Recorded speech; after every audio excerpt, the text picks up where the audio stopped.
வணக்கம்.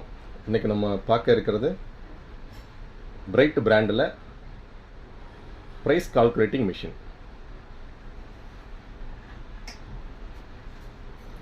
முதல்ல நம்ம ப்ரைஸ் கால்குலேட்டிங் மிஷின்னா என்ன, அது யாருக்கெல்லாம் தேவைப்படும் அப்படிங்கிறத பார்ப்போம். நார்மலாக வெயிங் மிஷினில் ஒரு டிஸ்பிளே மட்டும்தான் வரும், அது வெயிட்டு பார்க்குறதுக்கு. ப்ரைஸ் கால்குலேட்டிங் மிஷினில் 3 டிஸ்பிளே வரும். அது எதுக்காக அப்படிங்கிறத பார்க்கலாம். இப்போ ஒரு சின்ன பழக்கடை அந்த மாதிரி கடைகள்னால் எடை வைப்போம், அதோடைய எடை காமிச்சிடும். இப்போ உதாரணத்துக்கு இதோடைய எடை 1 கிலோ 116 கிராம். இப்போ இந்த ப்ரைஸ் கால்குலேட்டிங் மிஷினில் நம்ம இதோடைய விலையை செட் பண்ண முடியும். இப்போ உதாரணத்துக்கு இதோடைய விலை 180 ரூபா அப்படின்னா 180 ரூபா. ஸோ 180 ரூபா அப்படின்னா 1 கிலோ 116 கிராம் 200 ரூபா. இந்த 3 டிஸ்பிளே எதுக்குன்னா இது வெயிட், அதாவது டோட்டல் வெயிட் காமிக்கிறதுக்கு. இது யூனிட் ப்ரைஸ்னால் 1 கிலோ எவ்வளவு அப்படிங்கிறத காமிக்கிறதுக்கு. டோட்டல் அப்படின்னா இந்த வெயிட்டுக்கு இந்த ரூபாயில் எவ்வளவு மொத்த ரூபா அப்படின்னு காமிக்கிறதுக்காக. இப்போ நம்ம இந்த ப்ரைஸ் கம்ப்யூட்டிங் கால்குலேட்டிங் மிஷினை எப்படி யூஸ் பண்ணுறது அப்படிங்கிறத பார்ப்போம்.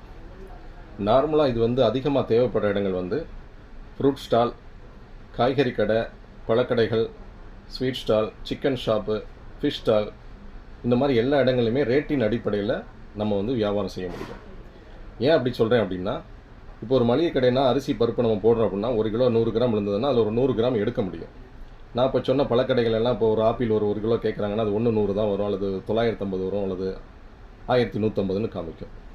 ஸோ இப்போ கிலோ 200 ரூபா அப்படின்னா ஒரு ஆப்பிளுக்கு நம்ம வைக்கிறோம் அப்படின்னா 50 கிராம் அப்படிங்கிறது கிட்டத்தட்ட 10 ரூபாய்க்கிட்ட நெருக்கி வந்துடும். ஸோ அதனால் நம்ம என்ன செய்யலாம், 210 ரூபாய்க்கு இருக்குது போட்டுடலாமா அப்படின்னு கேட்கலாம். சிக்கன் ஷாப்லேயும் அப்படி தான். இப்போ ஒரு சிக்கன் சாப்ஸ் வைக்கிறாங்கன்னா அவங்க ஒரு 1 கிலோ 1/2 கிலோ கேட்குறாங்கன்னா அதுவும் அப்படி தான் கூட வரும். அதுக்கு நம்ம 50 கிராம் 30 கிராம் நம்ம எடுக்க முடியாது. அதுவும் கிலோ 180 ரூபா 200 ரூபா கிட்ட இருக்குது. ஸோ அதுவுமே அதே ரேட்டு வந்துடும். ஒன்று நம்ம அந்த 10 ரூபாயை அந்த வாடிக்கையாளர்கிட்ட வாங்கலாம். அப்படி இல்லைன்னா அண்ணன் நமக்கு 10 ரூபா குறைச்சி கொடுத்துருக்காரு அப்படிங்கிறதாவது அவங்களுக்கு தெரியும். ஏன்னா டிஸ்பிளேயில் 210 ரூபான்னு அது காமிக்கும். ஓகே, இப்போ நம்ம அதுக்கு என்னென்னா ஒரு சின்ன சாம்பிள் பார்ப்போம். இப்போ இது ஒரு பழக்கடைன்னு எடுத்துக்கலாம். இப்போ ஒரு வாடிக்கையாளர் வர்றாரு, அவர் இப்போ பழம் கேட்குறாரு. இப்போ ஆப்பிள் 1 கிலோ கொடுங்க அப்படின்னு கேட்குறாருன்னா இப்போ ஆப்பிள் 1 கிலோ நம்ம போட போகிறோம்.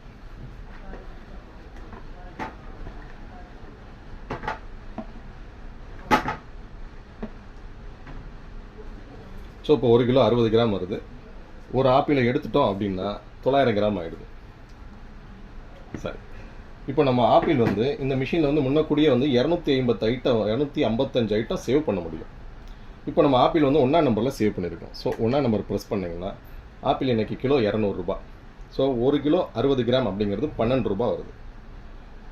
இப்போ வாடிக்கையாளர்கிட்ட 212 ரூபா வருது, அண்ணன் நீங்கள் 210 ரூபா கொடுங்க அப்படின்னு கேட்கலாம்.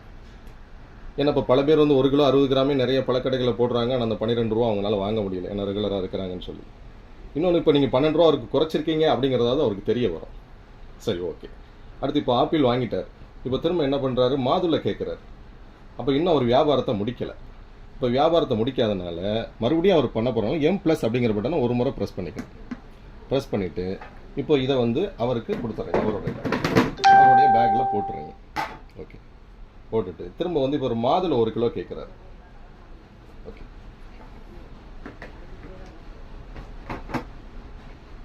மாதுளை 1 கிலோ 116 கிராம் இருக்குது. மாதுளை நம்ம 2ஆம் நம்பரில் சேவ் பண்ணியிருக்கோம். அது 180 ரூபா இன்னைக்கு கிலோ அப்படின்னு சேவ் பண்ணியிருக்கோம். மாதுளை 1 கிலோ 116 கிராம் இருக்குது. 180 ரூபா ரேட்டு வீதம் 200 ரூபா வந்துடும். இப்போ நம்ம இது சேர்த்து போட்டோம் அப்படின்னா இப்போ 1 கிலோ 352 கிராம் இருக்குதுன்னு எடுத்துக்கிட்டோம்னா 243 ரூபாய்க்கு இருக்குது போட்டுடலாமான்னு கேட்கும்போது யாரும் அந்த 10 ரூபாய் எடுத்துருங்க அப்படின்னு சொல்ல போகிறது இல்லை. அப்படி இல்லைனாலும் சில பேர் இல்லை என்கிட்ட 200 ரூபா இல்லை அப்படின்னு சொல்லும் பட்சத்தில் நீங்கள் 2 எடுத்தீங்கன்னா குறைச்சே காமிக்கும். 153 ரூபாய்க்கு இருக்குன்னு சொல்லலாம். ஸோ வாடிக்கையாளருக்கு ரேட்டின் அடிப்படையில் இந்த வியாபாரம் செய்யலாம். ஸோ இப்போ 243 ரூபாய்க்கு இருக்குது. ஆனால் அந்த வாடிக்கையாளர் என்ன செய்கிறாரு, இன்னும் வியாபாரத்தை முடிக்கலை. ஸோ அவர் மறுபடியும் என்ன கேட்குறாரு, இப்போ கொய்யாப்பழம் கேட்குறாருன்னு வச்சுக்கிறோம். அப்போது மறுபடியும் M+, ஏன்னா இன்னும் ஒரு வாடி முடிக்கலை. ஸோ இந்த 1 300 அவங்களுக்கு போட்டுரும்.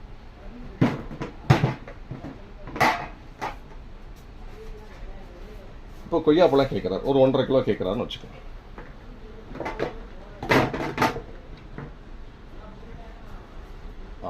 இது 1 கிலோ 546 கிராம் வருது. இப்போ கொய்யாப்பழம் வந்து நம்ம 3ஆம் நம்பரில் சேவ் பண்ணியிருக்கோம்.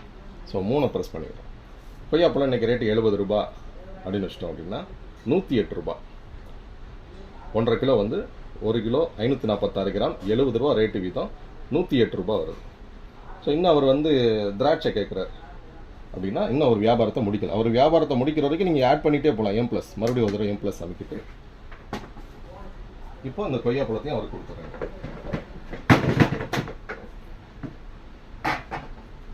ஓகே, இப்போ திராட்சை கேட்குறாருன்னு வச்சுக்கோங்க.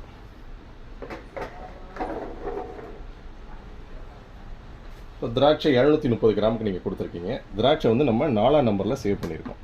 ஸோ இப்போ திராட்சை வந்து இன்றைக்கி 60 ரூபா அப்படின்னு வச்சுட்டோம் அப்படின்னா 730 கிராம்ங்கிறது 43 ரூபா வருது. இப்போ வந்து அவர் போதும் மொத்தம் எவ்வளோ ஆயிடுச்சு அப்படின்னு கேட்பாரு. இப்போ நம்ம பழசாக இருந்தோன்னா என்ன பண்ணுவோம், ஒரு பேப்பர் எடுத்து சிட்டை தனித்தனியாக எழுதியிருப்போம். இப்போ ஒரு தடவை மேனுவலாக நம்ம கூட்டணும். அப்படி இல்லைன்னா ஒரு கால்குலேட்டர் உதவி வேணும். இப்போ நமக்கே இந்த டோட்டல் அமௌண்ட் இல்லை அப்படின்னா 730 கிராம் 60 ரூபா வீதம் என்ன ரேட்டு அப்படின்னு கண்டுபிடிக்கிறதுக்கு கொஞ்சம் டைம் ஆகும். இந்த மிஷின் வந்து உங்கள் வியாபாரத்தை வேகப்படுத்தி கொடுக்கும். ஸோ இப்போ ஒரு 4 ஐட்டம் வாங்கியிருக்கிறாரு, முடிச்சுட்டாரு அப்படின்பொழுது இப்போ M+ அமைக்கிட்டு வியாபாரத்தை அவர் க்ளோஸ் பண்ணிட்டார். ஓகே, இப்போ அவர் என்ன கேட்குறாரு, எவ்வளவு ரூபா நான் தரணும்னு கேட்பார். நீங்கள் ஒன்றும் செய்ய வேண்டியதில்லை. பக்கத்தில் ஒரு MR பட்டன் இருக்குது பாருங்கள். இதை ஒரு முறை ப்ரெஸ் பண்ணிங்கன்னா ஐட்டம் மொத்தம் 4 ஐட்டம் வாங்கியிருக்கிறாரு. ஒவ்வொரு ஐட்டமும் ஒவ்வொரு ரேட்டு, ஒவ்வொரு எடை, ஒவ்வொரு விலையில் ஒவ்வொரு இடையில் வாங்கியிருக்கிறாரு. அவருடைய மொத்த அமௌண்ட், அவர் தர வேண்டிய அமௌண்ட்டு 606 ரூபா. இப்போ நீங்கள் அது 600 ரூபா வாங்கிட்டாலும் சரி, 600 ரூபா வாங்கினீங்கன்னா என்ன 6 ரூபா நீங்கள் டிஸ்கவுண்ட் பண்ணியிருக்கீங்க அப்படிங்கிறது வாடிக்கையாளருக்கு தெரிய வரும். ஸோ இந்த மிஷின் வந்து வியாபாரிகளுக்கு ரொம்ப உதவிகரமாக இருக்கும். நம்ம இந்த ப்ரைஸ் கால்குலேட்டிங் மிஷினில் இப்போ நம்ம ரேட்டு வந்து எப்படி சேவ் பண்ணுறது அல்லது ஆல்ரெடி சேவ் பண்ண ரேட்டை எப்படி சேஞ்ச் பண்ணுறது அப்படிங்கிறத பார்க்கலாம். அது ரொம்ப சிம்பிள் தான். இதில் வந்து ரேட்டு பதிகிறது அப்படிங்கிறது, இப்போ நீங்கள் மிஷின் ஆஃப் பண்ணிவிட்டு ஆன் பண்ணும்பொழுது டைரக்ட் என்ட்ரி, அதாவது நேரடியாகவே நீங்கள் வந்து விலையை வந்து டைப் பண்ணலாம். அது எப்படின்னு இப்போ சொல்கிறேன். 0 வந்துருச்சு. இப்போ மிஷின் வெயிட் பார்க்க தயாராக இருக்குது அப்படின்னா, இப்போ நம்ம ரேட்டு பதிகிறோம் அப்படின்னா, இப்போ 140 ரூபானா 140 ரூபா அப்படின்னு நம்ம டைரெக்டாகவே என்ட்ரி பண்ண முடியும். ஸோ 140 ரூபா வீதம் இது நம்ம வைக்கும் பொழுது 460 கிராம் 64 ரூபா. இதை நம்ம ரேட்டு இப்போ சேஞ்ச் பண்ணால் மறுபடியும் கிளியர் அப்படின்னு கொடுத்துட்டு இப்போ 180 ரூபா அப்படின்னா 180 ரூபா டைரெக்டாகவே வந்துடும். இப்படி ஈஸியாகவும் நம்ம ரேட்டு மாற்றிக்கலாம். இப்போ கிளியர் கொடுத்துடலாம். மறுபடியும் இப்போ 350 ரூபா அப்படின்னா 350 ரூபா. அப்போ 350 ரூபானா 161 ரூபா. இது ஒரு சிம்பிள் ஸ்டெப். ஆனால் சில இடங்களில் நிறைய ஐட்டம் வச்சுருப்பாங்க. அப்போ நான் ஒவ்வொரு முறையும் நான் அப்படி மாற்றிட்டு இருக்க முடியாது சார், நான் ஒரு முறை நான் சேவ் பண்ணிட்டேன்னா அதுவே எனக்கு சேவ் ஆகிருக்கணும் அப்படின்னு சொல்கிறது, அதுவும் நம்ம மிஷினில் பண்ண முடியும். அது எப்படின்னு இப்போ பார்க்கலாம். இப்போ உதாரணத்துக்கு கிளியர் கொடுத்துட்டோம். இப்போ வந்து மெமரி பண்ணதில் பார்க்கணும் அப்படின்னா இதில் மெமரி அப்படின்னு ஒரு பட்டன் இருக்கும். MEMனு பட்டன் இருக்குது பாருங்கள். இந்த மெமரி பட்டனை ஒரு முறை ப்ரெஸ் பண்ணிட்டோம் அப்படின்னா மெமரிக்குள்ளே போயிடும். இப்போ டிஃபால்ட்டாகவே 1ல் என்ன சேவ் பண்ணியிருக்கோம், அது இப்போ 1ஆம் நம்பர் தான் அழுத்தணும். 1ல் 200ன்னு சேவ் பண்ணியிருக்கோம். ஸோ 2ல் 180ன்னு சேவ் பண்ணியிருக்கோம். 3ல் 70ன்னு சேவ் பண்ணியிருக்கோம். இந்த மாதிரி எல்லா நம்பர்லேயுமே ஒரு நம்பர் நம்ம சேவ் பண்ணிக்கலாம். இப்போது சேவ் எப்படி பண்ணுறது அப்படிங்கிறத பார்க்கலாம். இப்போ உதாரணத்துக்கு இப்போ 1ஆம் நம்பர் இருக்குது. இதை வந்து 200 ரூபான்னு இருக்குது. இந்த 1ஆம் நம்பர் வந்து இப்போ 300 ரூபான்னு நம்ம சேவ் பண்ண போகிறோம். ஓகே, கிளியர் கொடுக்குறோம். சேவ் பண்ணது இப்போ மெமரி கொடுக்குறோம், 1ஆம் நம்பர் கொடுக்குறோம். இதில் 200 ரூபான்னு இருக்குது. இதை நம்ம சேஞ்ச் பண்ண போகிறோம்னா கிளியர் கொடுத்துட்டு 300 அப்படின்னு டைப் பண்ணி அதே 1ஆம் நம்பரை ஒரு 3 செகண்ட்ஸ் ஹோல்டு பண்ணி பிடிக்கணும். ஸ்டோர் 1 300 ரூபான்னு சேவ் ஆகிடுச்சு. ஸோ அப்போ 2ஆம் நம்பர் கொடுக்குறீங்க அப்படின்னா இப்போ கிளியர் கொடுத்துட்றோம், மெமரி கொடுத்துட்றோம். 2ஆம் நம்பர் 180 ரூபா. இப்போ 2ஆம் நம்பரில் 180 ரூபா இருக்குது. இதை நம்ம சேஞ்ச் பண்ண போகிறோம், 200 சேஞ்ச் பண்ணுறோம்னா கிளியர் 200. மறுபடியும் 2ஆம் நம்பரை ஹோல்டு பண்ணி பிடிச்சிக்கணும். ஸ்டோர் 2 அப்படின்னு ஸ்டோர் ஆகிடும். இப்போ நம்ம ஸ்டோர் பண்ணது சரியாக இருக்குதான்னு செக் பண்ணுறதுக்கு மெமரி பண்ணுறோம். முன்னாடி 1ல் 200ன்னு பதிஞ்சிருந்தோம், இப்போ 300ன்னு சேஞ்ச் பண்ணியிருக்கோம். ஸோ 300 வந்துருக்கு. 2ஆம் நம்பரில் 180ன்னு பதிஞ்சிருந்தோம், இப்போ நம்ம 200ன்னு சேவ் பண்ணியிருந்தோம். 200 சேவ் பண்ணுறது சிம்பிள் தான். இப்போ இதே போல் இப்போ 6ஆம் நம்பரில் சேவ் பண்ணோம். இப்போ 6ஆம் நம்பரில் வந்து 500 ரூபான்னு சேவ் பண்ண போகிறோம்.